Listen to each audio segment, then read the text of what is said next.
Assalamualaikum warahmatullahi wabarakatuh. Selamat datang kembali di channel Hikmah Misteri. Dan tentunya masih bersama saya Mas Nara. Apa kabar kalian semua? Semoga selalu baik-baik saja, sehat badannya, dilimpahkan rezekinya, dan dihindarkan dari segala mara bahaya. Amin. Di kesempatan kali ini saya akan menceritakan sebuah cerita horor dengan judul Arwah Tanpa Wajah, melanjutkan dari part kemarin. Oke, seperti biasa sebelum ke ceritanya, bagi kalian yang belum subscribe channel ini, silahkan bisa subscribe dulu dan aktifkan lonceng notifikasinya agar kalian tidak ketinggalan cerita dari channel Hikmah Misteri yang akan selalu menggetarkan hati kalian. Oke, terima kasih, and so get ready to be haunted.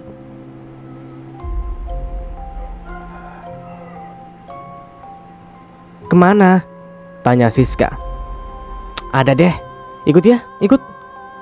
Bujuknya dengan memberikan ekspresi yang amat mengesankan. Bagaimana, Ar? Tanya Rita. Sejenak aku melihat Mas Aryo. Ia masih sibuk dengan ponselnya. Baiklah, aku ikut, ucapku akhirnya. Daripada aku di sini sendirian melihat Mas Aryo yang sibuk sendiri dengan HP-nya, lebih baik aku ikut bersama teman-temanku. Aku pun hendak meminta izin pada ayah. Kulihat ayah masih berada di dalam ruangan ibu. Dengan perlahan kubuka pintu ruangan. Kuedarkan pandangan melihat di dalam tengah dalam keadaan sepi. Namun ada suara dokter tengah berbincang. Kuayunkan kembali kaki untuk melangkah ke dalam. Berusaha berjalan tanpa memberikan suara sedikit pun. Kulihat ada ruangan tertutupi kain gorden. Terlihat ayah dan dokter sedang berbicara. Aku pun mendekati mereka. Namun saat aku menyentuh pundak ayah dan melihat ke dokter, bukan ayah dan dokter yang tengah duduk di sana, tapi melainkan kau melihatku? Tidak, jangan ganggu aku lagi. Pergi. Aku kembali syok dan terkejut melihat dua makhluk yang amat mengerikan. Non, ini saya Sukirman, lirihnya. Ini saya Gemblung, Non. Dan saya Sukaryo. Suara mereka amat ku kenal. Kembali aku dibuat syok dengan nama-namanya. Tidak, tolong, pergi sekarang. Ku melangkahkan kaki ke belakang dengan tangan menutup kedua mata. Non, temani kami, Non. Tidak, aku mohon pergilah. Kaki semakin lemas. Tubuh sudah terasa gemetar.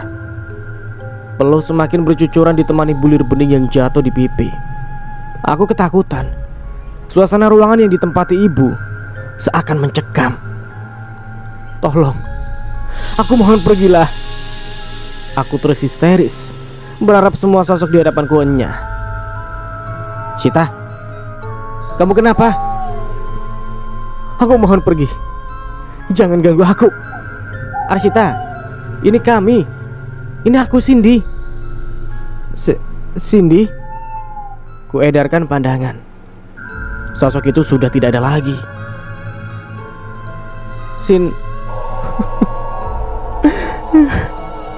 Kupeluk Cindy dengan erat. Rasa takut dan syok masih amat terasa. Tenang, ada kami. Mereka semua memelukku, menenangkan aku. Sungguh, aku akan gila jika selalu dihantui rasa bersalah seperti ini terus-menerus. Ada apa ini? Suara seseorang terdengar syahdu. Kulihat Mas Aryo bersama ayah tengah menatapku heran.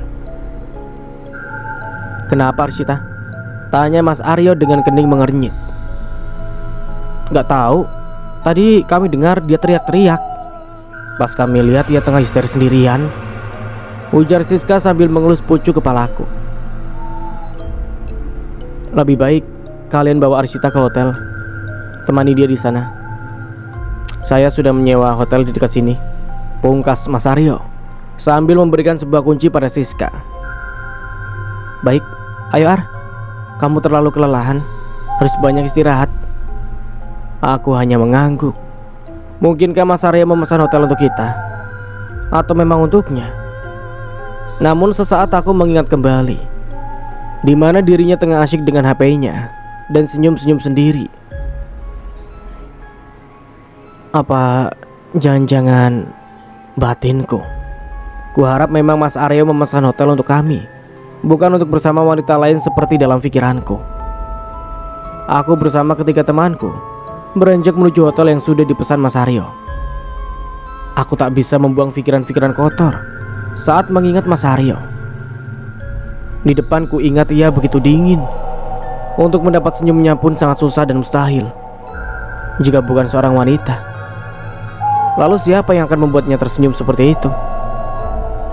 Hei, aku tersentak oleh suara yang amat kencang.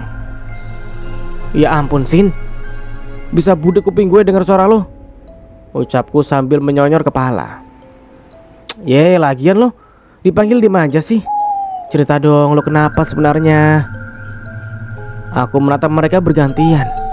Dengan penasaran mereka berharap aku menceritakan semuanya pada mereka. Namun aku tidak bisa mengatakan apapun pada mereka, apalagi masalahku dengan Mas Aryo.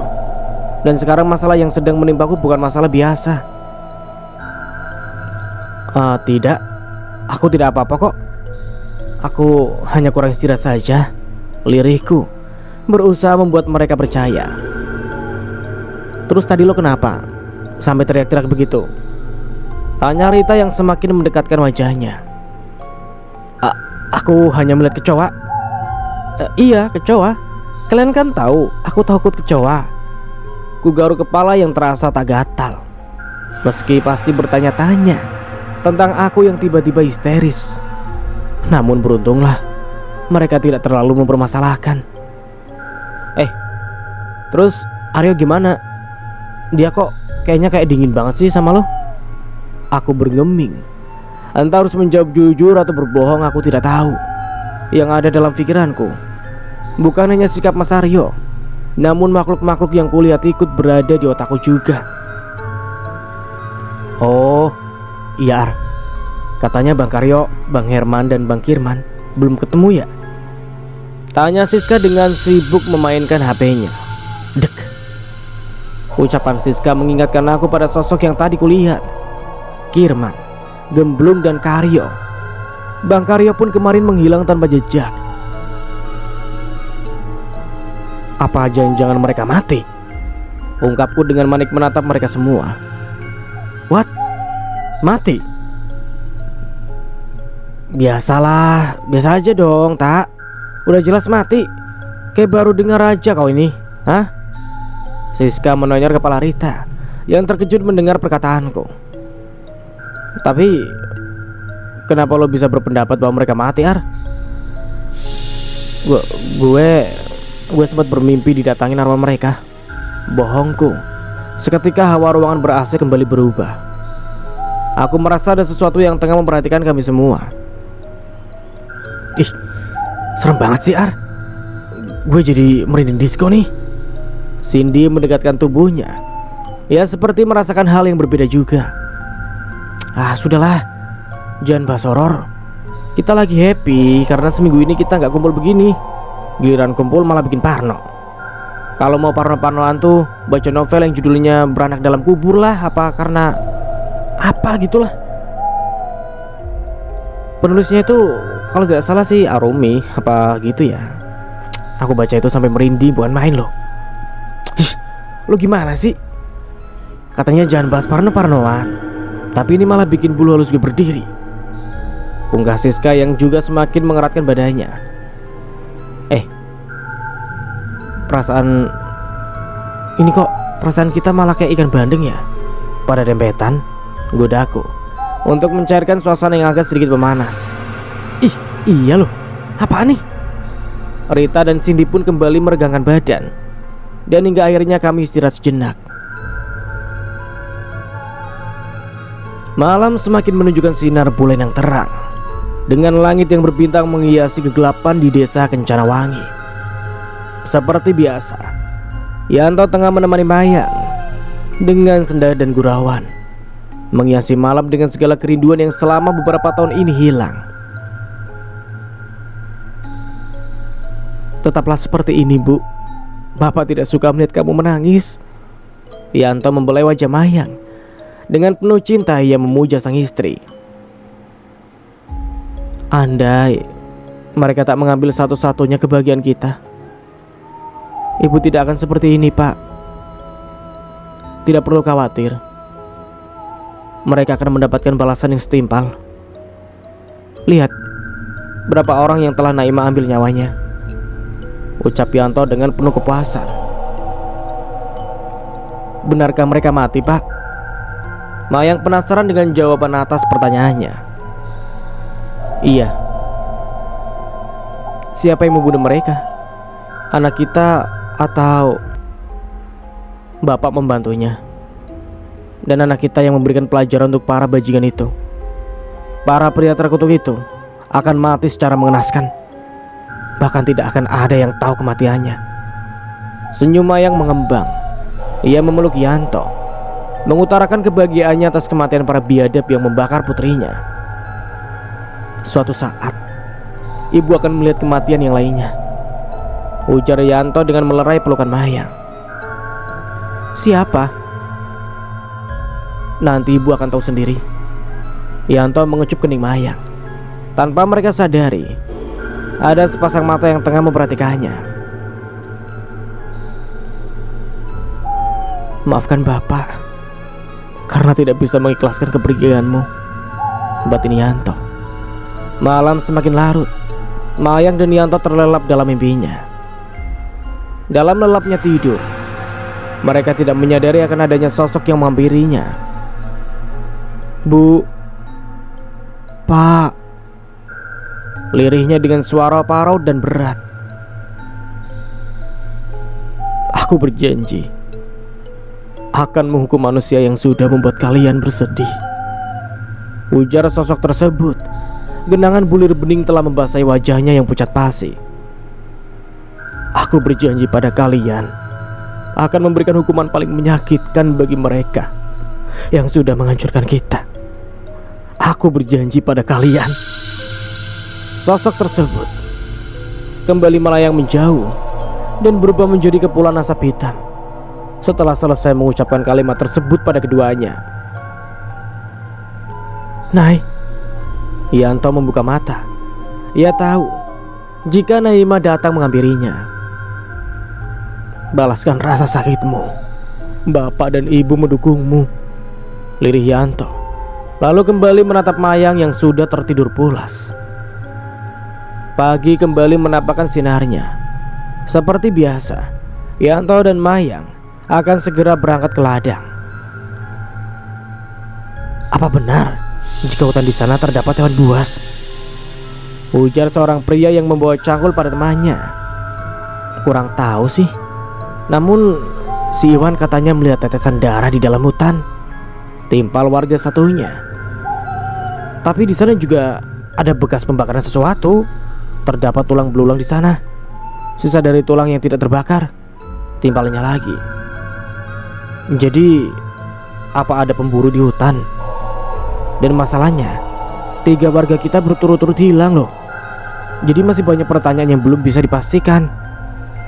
Yanto hanya mendengarkan tanpa peduli dan mau bertanya. Ia tersenyum getir mendengar para warga yang heboh dengan hilangnya para pria yang ia bakar. Mereka masih mempertanyakan kemana dan hidup atau matikah Kiriman dan Gemblung dan lainnya. Carilah hingga ujung neraka, karena mereka tak akan pernah ketemu, batin Yanto. Jangan terlalu peduli, Pak. Biarkan mereka sibuk mencari para bajingan itu, ucap Mayang yang datang tiba-tiba. Yanto tersenyum, membuat Mayang merasa yakin jika ketiga pria bajingan itu sudah mati. Ayo Bu, ajak Yanto. Lalu mereka melangkah menuju ladang dan bekerja seperti biasanya. Hari semakin terlihat terik. Sinar matahari telah berada di atas kepala, membuat Mayang dan Yanto berhenti sejenak. Hingga pukul 4 sore, Mayang dan Yanto akhirnya pulang dan kembali berkutat di rumahnya. Setelah semuanya selesai, Mayang menyiapkan semuanya dan mengajak sang suami untuk makan bersama. Loh, ini tunjuk Yanto pada sebuah piring berisi nasi dan lauk. Biarkan Naimah makan, Pak. Dia pasti rindu masakan ibu. Dek. Hati Yanto seakan teriris mendengar ucapan Mayang. Selama 5 tahun lebih mereka hidup berdua. Tapi Mayang tidak lupa akan sesuatu yang menjadi kesukaan sang anak. Telur balado, tumis ikan dan sambal ikan teri adalah kesukaan Naimah. Ibu rindu dia, Pak. Yanto semakin bergeming. Tangannya bergetar, merasakan penderitaan sang istri yang begitu merindukan putrinya. Maafkan Bapak, karena Bapak tidak mampu menjaga putri kita, ujar Yanto dengan mengepalkan kedua tangan. Sudahlah, lebih baik kita makan. Mayang mengusap bulir bening yang telah membasahi kedua pipinya dengan kasar. Yanto pun menuruti Mayang, sejenak melupakan amarah yang hampir meledak. Di satu sisi, Pramuja tengah menemani Ningsi. Sejak memasuki UGD dan dipindahkan, Ningsi belum juga membuka mata. Perlahan Pramuja menatap lekat wajah Ningsi, wanita yang 35 tahun menemaninya dan memberikan satu putri yang amat dia sayangi. Hatinya terenyuh melihat ketulusan Ningsi, namun ego masih berat dan masih mengisi pikirannya. Tidak, aku hanya mencintai Mayang, lirih Pramuja dengan menepis keras tangannya yang hendak meraih wajah Ningsi. Ia kembali keluar ruangan, duduk dengan sebuah rokok di tangannya. Perlahan Pramuja memejamkan mata, sejenak membuang beban di pikirannya, mencoba menuai rasa yang hilang dan berusaha memulihkannya.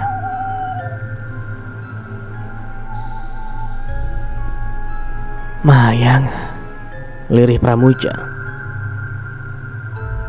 kau harus menebus kesalahanmu. Matilah bersama rasa bersalahmu. Tungkah sosok wanita yang tengah berdiri di bawah pohon tua besar. Kenapa kau menyiksa aku selama ini? Ucap Pramuja dengan suara lirih dan parau.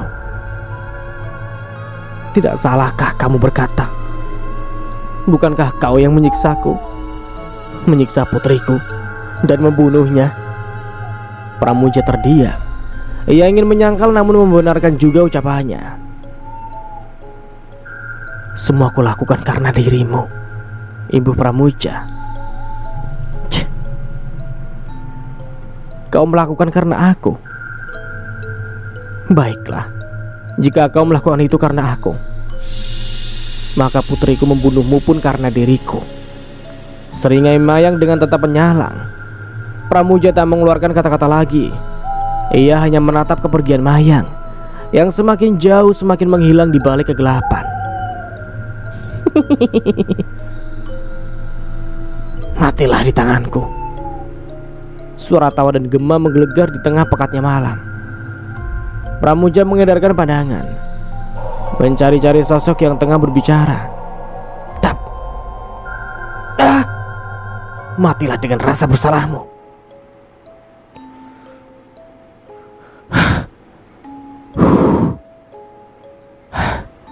Pramuja tersadar. Wajahnya dibanjiri oleh peluh dan keringat dingin. Ia menyekanya dengan kasar, menyapu ruangan kosong yang masih gelap. Hanya 1-2 orang yang lalu lalang. Ia terlihat panik setelah apa yang dialaminya. Mimpikah? Atau Pramuja tersentak dari alam sadarnya? Pikiran kosongnya mampu membuat sosok tersebut masuk ke dalam pikiran dan merasuki dirinya. Kau harus ikut bersamaku, menemani ketiga bawahanmu.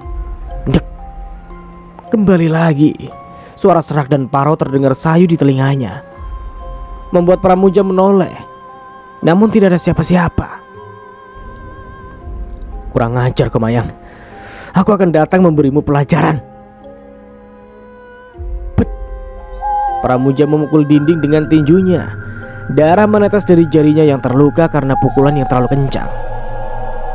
Perlahan Pramuja mengambil sesuatu di saku celana, sebuah benda pintar yang dia keluarkan. Tak lama dia menelpon dan dengan segera dia menutupnya. Tak berselang lama Aryo datang dengan tergopoh-gopoh. Melihat ada keanehan karena tangan Pramuja yang terluka. "Ayah, ada apa?" sapa Aryo saat menghampiri Pramuja. "Ayah harus pergi, titip ibu." Tanpa menunggu jawaban Aryo, Pramuja pergi begitu saja. "Tapi ayah mau kemana?" Suara teriakan Aryo tidak dihiraukannya. Ia berjalan setengah berlari meninggalkan rumah sakit. Sepertinya ada yang tidak beres, gumam Aryo. Pramuja menaiki mobilnya, menyuruh Pian menunggu dan menemani Aryo. Ia menyetir dengan segala emosi yang memenuhi pikirannya, melajukan mobil dengan kecepatan tinggi. Pikirannya hanya ingin segera pulang dan menemui Mayang, meminta penjelasan atas apa yang dialaminya beberapa waktu ini. Begitupun Arshita. Pramuja tahu jika Arshita tengah mengalami mental yang kurang baik.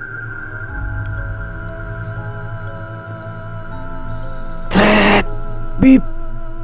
Pramuja menekan pedal rem dengan kuat karena bayangan seseorang yang tengah melintas.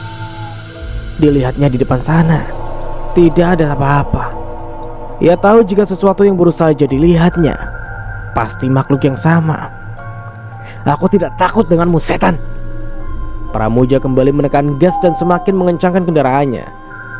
Dia tak menghiraukan sebuah suara tawa dan cekikikan yang terus mengganggu di perjalanannya. Amarah telah membuncah dan emosinya telah di ujung kepala. Ia tak peduli dengan apapun yang menghadangnya. Tujuan utama hanya menemui Mayang dan Yanto. Sebuah kapak telah disediakannya dan disimpannya di samping tempat duduknya. Entah dia akan melakukan apa sehingga membawa benda tajam. Perjalanan 2 jam ia tempuh dengan begitu cepat. Ia turun dari mobil dan mengambil kapak di sampingnya. Berjalan dengan kapak di tangan, sebelah tangannya mengepal. "Mayang!" teriaknya. "Yanto, keluarlah!" Dengan kapak ia pukul-pukulkan sehingga membuat dipan yang biasa digunakan untuk menerima tamu hancur karena benda tajamnya. "Mayang! Berhenti!" Gerakan tangan Pramuja terhenti ketika melihat Yanto berdiri di ambang pintu. Dengan Mayang di sampingnya dengan tatapan tajam, Pramuja mengacungkan kapak dan menantang Yanto. "Kau apakan keluargaku, hah? Apa yang kalian lakukan sehingga gadis buruk rupa itu menghantuiku?" Lantangnya dengan wajah merah dan rahang yang mengeras. Gemertak gigi terdengar. Yanto tengah menahan emosinya. Ia tak mau gegabah dalam melakukan sesuatu. Yanto tidak mau pembalasannya gagal. "Apa? Kau merasa terganggu oleh arwah putriku?" "Tidak masuk akal. Seorang pembunuh memiliki rasa takut," timpal Yanto dengan senyum mengejek. "Kurang ajar, kau harus mati." Pramuja kembali mengayunkan kapaknya kepada Yanto. "Pak, awas!" Mayang berusaha menarik Yanto. "Dasar pria gila, pergi dari rumahku!" usir Mayang, membuat amarah Pramuja semakin memuncak. "Iya, aku gila. Gila karena kamu, Mayang," hardik Pramuja dengan menunjuk wajah Mayang dengan kapak. "Belum puaskah kau? Belum puaskah dengan kau membakar putriku?" ujar Mayang dengan tatapan tajam dan nyalang. "Apa yang kau inginkan? Kematian? Hah? Tak perlu kau khawatirkan. Kematianmu akan tiba." Yanto berdesis seraya melirik pada sebuah pohon. Pramuja dan Mayang mengikuti arah yang dilihat Yanto. Keduanya terbelalak. Begitupun dengan Pramuja. Seketika tubuhnya gemetar dengan degup jantung yang tak beraturan. "Aku tidak takut denganmu. Kau sudah mati. Biarkan aku membunuhmu untuk kedua kalinya." Pramuja mengacungkan kapak dan mendekati sosok berkain merah. "Hi!" Sebuah kapak mengapung hendak mengenai sosok berkain merah yang tertutupi seluruh wajahnya. Dek! Kapak mengenai kepalanya dan tertancap. Darah yang kental dan pekat mengucur dari bekas lukanya. Yanto dan Mayang terkejut melihat kapaknya yang menembus kepala sang putri. Namun tiba-tiba tangannya meraih kapak tersebut membuat ketiganya terbelalak. Kau tidak bisa membunuhku, lirihnya dengan menatap lekat Manik Pramuja. Pramuja menelan saliva. Matanya seakan keluar dari tempatnya melihat sosok di hadapannya. Tidak, ini tidak mungkin. Pramuja menggeleng-gelengkan kepala, tak percaya dengan sosok di hadapannya. Naima dengan wajah aslinya, wajah yang sering warga pakai untuk menghinanya, wajah buruk rupa. Pramuja masih tidak percaya dengan apa yang dilihatnya, namun itulah kenyataan.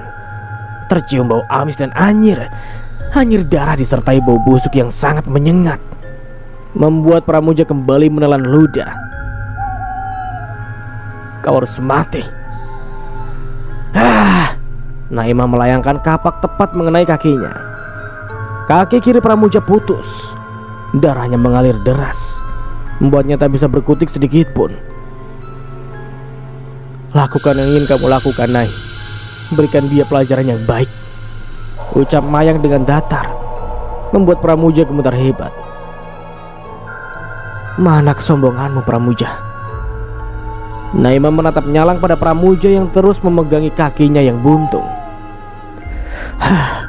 Kau iblis, desis Pramuja. Kau yang menjadikanku iblis, seringainya. Naima kembali melayangkan kapaknya dan mengenai wajahnya.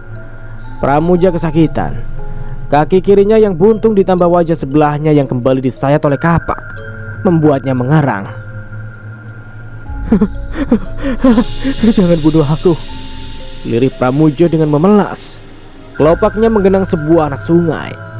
Apa? Jangan membunuhmu? Apa aku tidak salah dengar? Kau memfitnahku. Kau yang meminta warga membakarku. Apa semudah itu kau bilang? Jangan bunuh aku. Tenang saja, aku tidak akan secepat itu membunuhmu. Aku ingin melihat penderitaanmu seperti yang dirasakan oleh orang tuaku. Naimah lagi melayangkan kapaknya tepat mengenai tangan kanannya. Pramuja semakin meringis. Ia merasakan kematian sudah mendekatinya. Namun Naimah dan orang tuanya tidak menginginkan kematiannya begitu cepat. Mereka ingin melihat penderitaan Pramuja terlebih dahulu. Brak! Naimah melempar kapak sembarang arah, lalu berubah menjadi kepulan asap dan kemudian menghilang. Yanto dan Mayang tersenyum puas. Mereka pun meninggalkan Pramuja yang tengah kesakitan dan meraung. Pramuja menyeret kakinya yang buntung. Yanto dan Mayang tidak sama sekali peduli dan melihatnya terkulai dengan luka di tubuhnya. Tuan, apa yang terjadi? Tidak lama kemudian, tetangga berlarian melihat sesuatu yang terjadi. Karena erangan Pramuja membuat mereka keluar dari rumah. Lihat, kakinya buntung, ucap salah satu warga yang berbadan gempal. Iya tuh, tangan dan wajahnya juga, sambung warga lainnya. Siapa yang melakukan ini, Tuhan? Pramuja menggeleng lemas. Ia tidak mengatakan apapun pada warga. Seandainya ia berkata pun, warga hanya akan menertawakannya. Apalagi jika mereka tahu Naimah pelakunya. Bawa saja dia ke rumahnya, ucap Pak Dasum. Tapi di rumahnya tidak ada siapa-siapa, Pak. Karena tadi pagi Tuan Pramuja membawa Bu Ningsi ke rumah sakit. Bu Ningsi, ulang Pak Dasum. Semuanya serentak mengangguk. Baiklah, bawa ke rumah saya, biar bidan Tika merawatnya. Baik, Pak. Mereka semua membawa Pramuja ke rumah Pak Dasum yang bertepatan dengan rumah bidan Tika. Setelah sampai, mereka dengan cepat membawanya ke dalam agar bidan Tika segera menanganinya. Ini kenapa, Pak? Tanya bidan Tika dengan wajah yang terkejut. Tidak tahu, Bu. Kami menemukannya di jalan, saut Pak Dasum. Tapi saya tidak memiliki banyak peralatan. Dia harus dibawa ke rumah sakit. Besok kami akan hubungi Nyonya Arsita kembali. Tapi untuk sekarang tolong tangani dulu, Bu. Kasihan. Baiklah. Ada beberapa obat yang bisa sedikit mengurangi rasa sakit, juga obat antiseptiknya. Bidan segera menangani Pramuja dengan peralatan seadanya. Karena luka yang terlalu parah membuat bidan sedikit kesulitan. Ditambah luka sayatan di pipinya begitu besar sehingga daging kemerahannya terlihat. Bau amis darah menguap di penjuru ruangan. Pramuja tak sadarkan diri sejak warga membawanya ke rumah Bidan Tika, membuat sedikit kemudahan untuk Bidan Tika menanganinya. Pak Dasum tengah menunggu kedatangan putri Pramuja, Arshita. Semalam mereka terus menghubunginya hingga akhirnya Arshita menerima telepon dari Pak Dasum. 2 jam menunggu, akhirnya Arshita datang dengan wajah penuh kekhawatiran. Di mana ayahku? Sapanya setelah berhadapan dengan Pak Dasum. Dia di dalam. Arshita dengan cepat berlari tanpa menunggu penjelasan dari Pak Dasum. Ayah? Lirik Arshita. Pandangannya tiba-tiba buram di saat melihat keadaan sang ayah. Ayah kenapa? Kenapa bisa di sini dan seperti ini? Apa yang terjadi ya? Ini apa yang terjadi, ayah? Arshita dengan beruntun bertanya pada Pramuja yang masih dalam keadaan tak sadar. Ayah, bangun. Arshita menangis terseduh-seduh melihat Pramuja yang tak sedikit pun membuka mata dan menjawab pertanyaan-pertanyaannya. Apa yang terjadi pada ayahku? Tanya Arshita menatap lekat manik Pak Dasum. Pak Dasum melirik pada kedua warga lainnya. Kami tidak tahu. Yang pasti kami menemukan Tuan di jalan, ujar Pak Dasum dengan gugup. Apa kalian tidak tahu? Lalu kenapa ayah saya di sini? Bukankah kemarin dia tengah menemani ibu? Bungas Arshita dengan mendelik tajam. Pak Dasum dan warga lainnya terdiam. Entah harus mengatakan apa, mereka tidak tahu. Karena memang kenyataannya mereka menemukan Pramuja di tengah jalan. Non, saya harap Tuan segera dibawa ke rumah sakit. Karena di sini kami tidak memiliki peralatan khusus. Takutnya lukanya nambah infeksi. Badan Tika ikut bicara karena tidak mau terlalu panjang mendapati masalah dengan keduanya. Infeksi? Memangnya kenapa dengan ayah? Arshita tidak tahu jika perban penutup wajahnya adalah penutup sebuah luka yang amat menganga di sana. Kaki Tuan, kaki ayah. Kenapa dengan kakinya? Arshita kembali bertanya dengan melirik selimut yang menutup tubuh Pramuja. Perlahan tangan Arshita menyingkap selimut tersebut. Betapa terkejut dan syoknya Arshita kala melihat salah satu kaki Pramuja putus. Apa yang terjadi pada ayah? Kenapa kakinya buntung? Arshita kembali melihat sebelah tangan ayahnya yang juga dibungkus dan putus. Dia menutup mulutnya. Matanya membulat sempurna mengetahui jika kaki dan tangannya putus. Ditambah wajahnya terdapat luka sayatan begitu menganga. Dia harus segera ditangani dan harus segera dirawat. Bidan Tika kembali bersuara dengan tangan menyentuh pundak Arshita. Siapa yang melakukan ini pada ayah? Siapa? Hardik Arshita menatap tajam pada Bidan Tika dan yang berada di sana. Siapa pelakunya? Arshita berteriak histeris kala ia tahu sang ayah tengah mengalami kondisi yang amat mengkhawatirkan.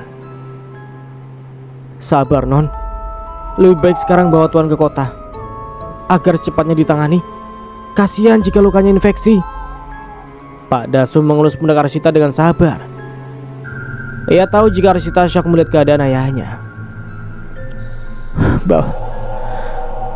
Bawa ayah ke mobil, lirik Arshita dengan berjalan gontai keluar dari ruangan 3 kali 4 meter persegi tersebut. Arshita termenung, menutup wajah dengan kedua tangannya. Ada apa ini semuanya? Apa yang terjadi sebenarnya? Kenapa semuanya jadi seperti ini? Gumam Arshita dengan tangis seduh sedan. Sudah non. Pak Dasum di tengah berdiri sambil menatap ibu Arshita. Ia tak tega namun ia pun tak bisa berbuat banyak.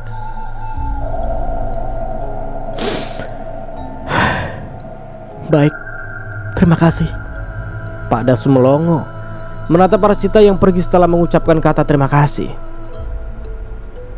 Wah, ada apa gerangan? Tumben Arshita mengatakan terima kasih, ucap Pak Edi tetangga Pak Dasum. Sudahlah, berarti itu pertanda baik. Udah, mari kita pulang. Bu Tika, terima kasih ya. Kami permisi. Iya, sama-sama. Pak Dasum dan warga lainnya ikut undur diri dari rumah Bidan Tika, karena memang saat itu Bidan masih belum layak seperti sekarang, sehingga hanya penyakit biasa yang dapat mereka tangani. Dan jika terdapat sakit yang sedikit parah, Bidan Tika akan merujuk pasiennya ke kota, ke rumah sakit yang sudah dipenuhi fasilitasnya. Sesampainya di rumah sakit, Pramuja ditangani dokter khusus yang biasa menangani keluarganya. Aryo merasa heran dengan keadaan Pramuja yang datang dengan keadaan seluruh tubuh yang sudah tidak utuh. Apa yang terjadi dengan ayahmu? Aryo menatap tajam Manik Arsita. Arsita melirik dengan bulir bening yang masih luruh di kedua pipinya. Ayahku. Arsita mengulang kembali ucapan Aryo. Iya. Apa dia bukan ayahmu juga, Mas? Tanya Arsita dengan sesak yang semakin keras menghantam dadanya. Katakan, apa yang terjadi? Kenapa ayahmu pulang ke desa? Lalu sekarang kembali dengan keadaan seperti ini? Aryo meninggikan suaranya, membuat Arsita terperangah menatap tajam sang suami. Mas, aku ini istrimu. Setidaknya kamu hormati ayah seperti ayahmu sendiri. Sedikit hormati, Mas. Arsita menunjuk dirinya pada Aryo dengan linangan air mata yang terus membanjiri netranya. Apa aku bisa semudah itu menghormati orang yang sudah membunuh wanita yang kucintai, wanita yang kukagumi, wanita yang seharusnya kini menjadi istriku? Mas! Arsita menaikkan suaranya dengan tatapan tajam. Apa? Kau ingin membantah semua ucapanku? Tidak. Semua adalah kenyataan yang tidak bisa kau pungkiri. Tidak ada yang bisa kau sembunyikan lagi, Arsita Diankara Pramuja. Kenapa? Kenapa kau tidak berpikir sebelum melakukan hal bodoh itu, Arsita? Kau tahu, Naimah adalah gadis yang baik, bahkan jika dibandingkan kamu. Dan dia pun itu bagikan langit dan bumi, Arsita. Dek. Arsita merasa hatinya dihantam oleh sebongkah batu besar. Rasa sesak menyeludup di dadanya. Ia tak pernah menyangka jika Aryo akan mengatakan hal sedemikian padanya. Apa maksud kamu, Mas? Arsita kembali bertanya dengan tatapan tak lepas dari Manik Aryo. Kau tahu betul, Arsita, aku menikahimu karena balas jasa orang tuaku pada keluargamu. Kau tahu aku sangat mengagumi Naimah, melebihi kagum pada apapun di dunia ini. Meski kamu berusaha mengisi dan menggantinya, itu tidak akan pernah bisa. Aryo Prasetyo, seorang pria yang tampan dengan kemapanan yang ia peroleh, membuat siapapun terpesona olehnya. Namun Aryo tengah meradakan kebahagiaan karena merasa mencintai seorang wanita yang diam-diam dikaguminya. Namun tiba-tiba ayahnya Windarto Prasetyo mengalami kecelakaan dan harus ditangani segera saat itu. Dan saat itulah Pramuja dan Arsita datang sebagai penolong di saat Aryo tidak ada di sampingnya. Pada saat yang sama, Windarto telah melewati masa kritisnya dan sadar. Windarto menginginkan Aryo dan Arsita menikah dengan atas dasar perjodohan yang dapat dikatakan sebagai balas budi. Hati Aryo seakan kehilangan harapan di saat menatap bayangan seorang gadis yang selalu saja menjadi alasannya untuk kembali membuka hati. Hati Aryo terluka. Perasaan bersalah karena tak bisa menyatakan perasaannya pada Naimah membuatnya menangis dalam diam. Namun nyatanya, hingga Naimah pergi, ia tak dapat melakukan apa-apa. Yang ia lakukan hanyalah menyetujui keinginan sang ayah. Arsita memang wanita cantik, dengan kulitnya yang kuning langsat, hidungnya yang bangir dan rambutnya sedikit bergelombang. Namun sedikit pun Kecantikan Arshita dan godaannya tak mampu meluluhkan perasaan Aryo yang sudah kembali membeku. Aryo terhenyak dari lamunannya, mengingat bagaimana kandasnya hati yang baru saja terbuka untuk seorang gadis yang berbeda dari gadis lainnya. Apa kurangnya aku, Mas? Selama 5 tahun ini aku selalu berusaha menjadi istri yang baik untuk kamu. Namun kamu... Arshita tak dapat meneruskan kata-katanya. Hatinya terasa sesak dengan bulir bening yang terseluruh di pipi mulusnya. Sudah aku katakan sejak awal, bukan? Aku bersedia menikahi kamu demi orang tuaku. Dan kamu menyetujui itu? Tandas Aryo dengan meremas pundak Arshita. Aku pikir dengan aku berusaha kamu bisa mencintai aku, Mas. Lirik Arshita dengan pandangan yang mengembun. Bukankah sudah sering aku katakan juga, sekuat apapun kamu berusaha, itu tidak akan merubah hatiku.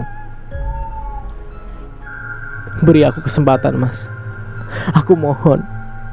Arshita memohon dengan menangkupkan kedua tangan di dada, dengan memelas mengharap Aryo memiliki rasa iba akan perasaannya.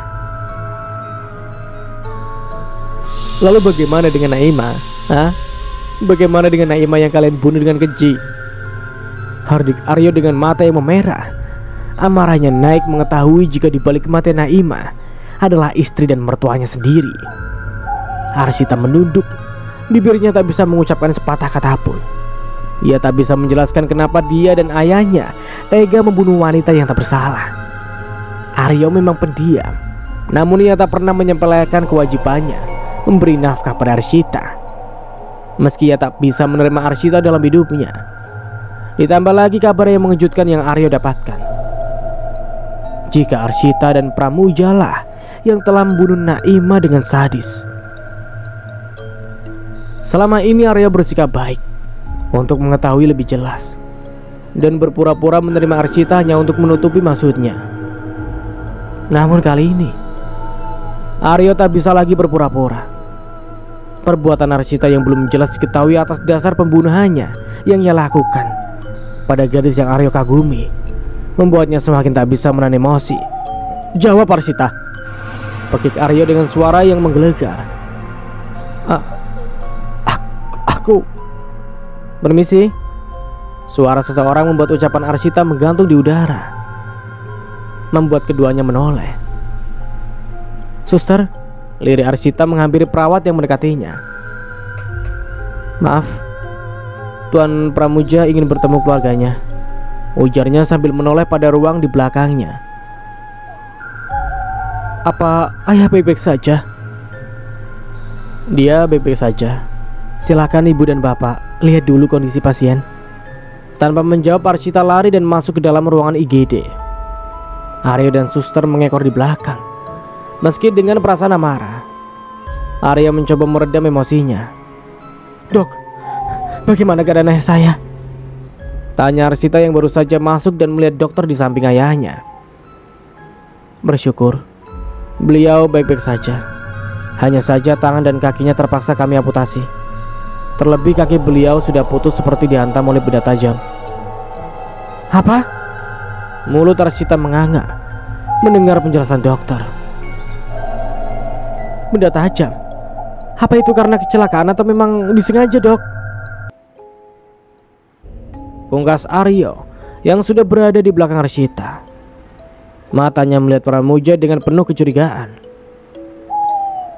Sepertinya memang disengaja dan bukan karena kecelakaan, Pak, jawab dokter. Apa tidak ada yang tahu kenapa terjadi hal semacam ini pada Tuan Pramuja? Selidik dokter yang merasa heran dengan keadaan pasiennya. Tidak, warga menemukan ayah di jalan. Iya, karena semalaman dia di sini menemani ibu, lalu menelpon saya untuk datang. Tanpa memberi penjelasan, ia pergi begitu saja. Arya menjelaskan bagaimana semalaman Pramuja pergi tanpa berkata apapun. Pandangannya menatap tajam Arshita yang seulas memandang Aryo. Kalau begitu nanti tanyakan pada Tuan setelah ia benar-benar pulih. Saya permisi dulu. Baik, dok. Arya menatap penyalang Pramuja yang dalam keadaan lemah. Kondisinya yang belum stabil belum benar-benar membuatnya dapat bergerak. "Ayah," lirik Arsita yang hanya terdengar auman atas jawaban dari panggilannya. "Siapa yang melakukan ini? Katakan pada Sita ya," sambung Arsita dengan isak tangisnya. "Siapa yang melakukan hal sekejam ini padamu?" ucap Aryo dengan datar. Arsita kembali terdiam mendengar pertanyaan Aryo.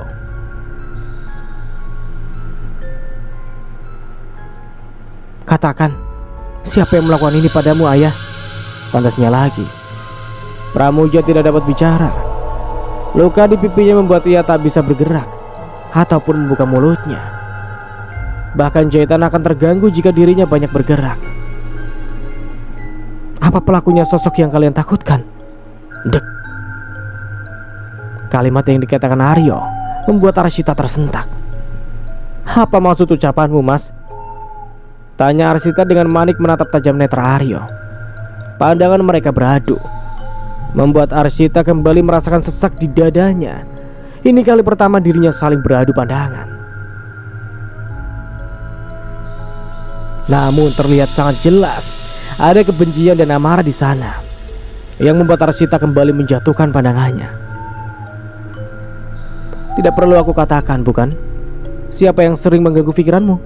ucap Aryo mendekatkan wajahnya pada Arsita.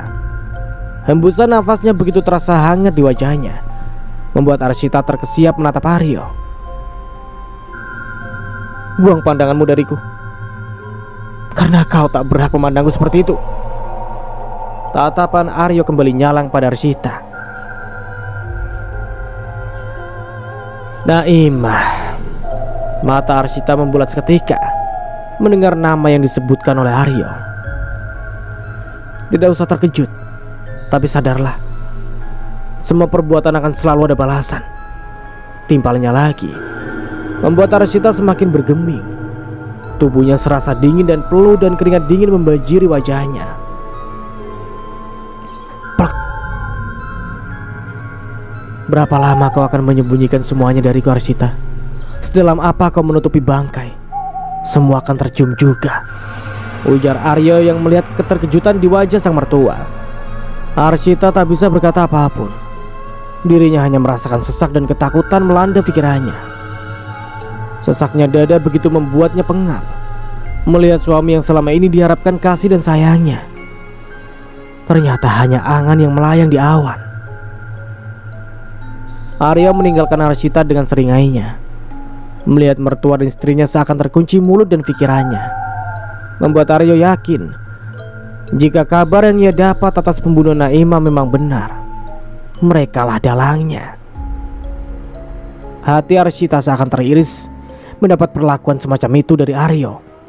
Dia tidak pernah menyangka jika Aryo akan berbuat seperti itu padanya. Aryo meninggalkan Arsita dan mertuanya dengan sejuta pertanyaan. Karena apa mereka membunuh Naimah? Apakah ada kesalahan yang dibuatnya? Apa ada sebab yang lainnya? Atau apa karena Arsita Pramuja membunuh Naimah? Apa karena egonya membuat hati Arsita gelap, menolongnya yang menduga-menduga? Tidak ada yang tahu dasar apa yang membuat Pramuja membunuh Naimah, gadis yang tidak tahu apa-apa. Selama yang Aryo tahu, Naimah gadis baik, meski dengan penampilannya yang kurang baik di mata siapapun. Karena wajahnya tidak jelas, membuat mereka menyangkal bahwa Naimah seorang wanita setan. Kepala Aryo serasa berdenyut karena terlalu memikirkan masalah yang sedang ia hadapi. Malam semakin larut. Lampu-lampu sudah banyak yang dimatikan. Hanya beberapa orang yang masih datang dan pergi untuk menjenguk para keluarga yang tengah dirawat. Aryo masih dengan keadaannya yang sama, diam dengan segala kegundahan di hatinya.